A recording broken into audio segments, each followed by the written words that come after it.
ভাই দুপুর দুপুর এটা কি দেখলাম, সিরিয়াসলি ভাই এটা কি দেখলাম আজকে দুপুর দুপুর। আজকে দুপুরের ঘুম ভাই ছুটে গেছে, লিটারেলি বলছে আজকে আর ঘুম হবে না যেটা আমি দেখলাম। মানে দেবদার ধামাকা যখন আসে না ভাই, সিরিয়াসলি দেবদার আপডেট যখন থাকে না তখন ভাই কিরকম একটা ফাঁকা ফাঁকা লাগে, যখন দেবদার এখন ভয়ঙ্কর কিছু দেয়। আর খাদানের পর তো দেবের প্রতি এক্সপেকটেশন আরও মানে ঊর্ধ্বগগনে গিয়ে পৌঁছেছে এই মুহূর্তে গোটা বাংলা ইন্ডাস্ট্রি। বক্স অফিসের মানে মাসিয়া বলা যেতে পারে দেবদাকে, এই নিয়ে কোনো সন্দেহ নেই।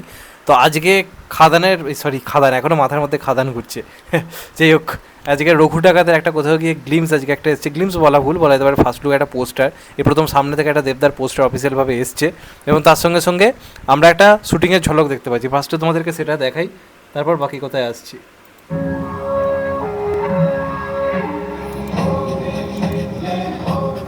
আমি যে সেটটার কথা বলেছিলাম আজকে সকালে, যে জাহাজ ফাহাজ হচ্ছে, দেখো ভালো করে।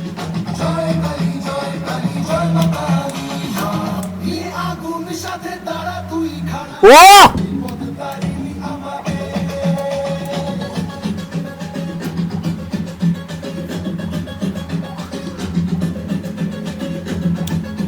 ও ও ভাই কি লাগছে ভাই দেবদাকে।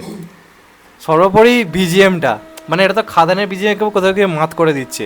এখানে নীলায়নদা রথিদদা এখানে বিজিএম হিসেবে কাজ করেছে।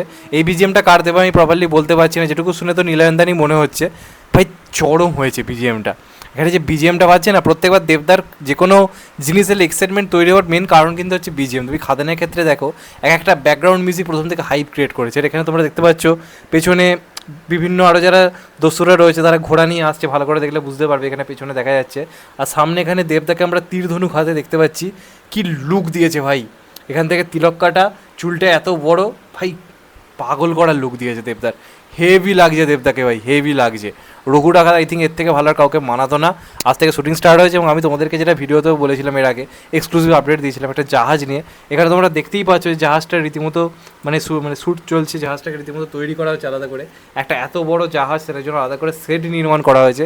জাস্ট ভাবো, আমি এটা আগেই দিতে পারতাম। আমি তোমাদেরকে আজকে সকালের ভিডিওতেও বলেছি, যেগুলো আমি দেখেছি তাক লাগিয়ে দেওয়ার মতো। প্রথম লুক এলে আমি বলেছিলাম ঝটকা লাগবে, কোথাও গিয়ে ঝটকা লাগলো তো ঝটকা। তো প্রিন্স কখনো ভুলভাল আপডেট দেয় না, এক্সক্লুসিভ আপডেট দেবে, সময় নিয়ে দেবে, একেবারে ভেতরকে একদম কবর থেকে মানে খবর খুঁড়ে তোমাদেরকে বার করে দেবে। তো আজকে সেটা কোথাও গিয়ে প্রমাণ হলো। আমি এটা বলেছিলাম, আমার নিজেরও ভালো লাগছে। আমি শুধু এই আপডেটটা আসার অপেক্ষায় ছিলাম, কখন আসবে। কিন্তু দেবদার লুকটা ভাই এক্সট্রাঅর্ডিনারি দিয়েছে। আরও বাকিদের যে লুকগুলো রয়েছে সেগুলো এলে আরও এক্সাইটমেন্ট বাড়বে। যেমন অনির্বাণদার লুক বা রূপা গাঙ্গুলির লুক, প্রত্যেকের রূপ একটা আলাদা রকমের হতে চলেছে, এই নিয়ে কোনো সন্দেহ নেই। ইদিকা পাল্লাটা অন্যরকম লুক থাকবে। তবে এটার মেন যেটা আমার অ্যাট্রাকশন লেগেছে ভাই, ব্যাকগ্রাউন্ড মিউজিকটা। আমি ব্যাকগ্রাউন্ড মিউজিকটা আরেকবার শুনি, আমার টপ নচ লেগেছে ব্যাকগ্রাউন্ড মিউজিকটা।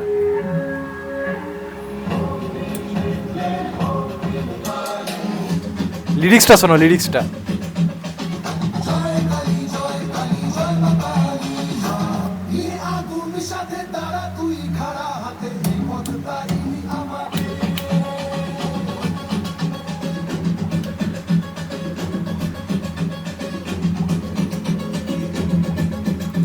ভাই এটাকে যদি গান হিসেবে আনে না, ব্যাপক লাগবে কিন্তু।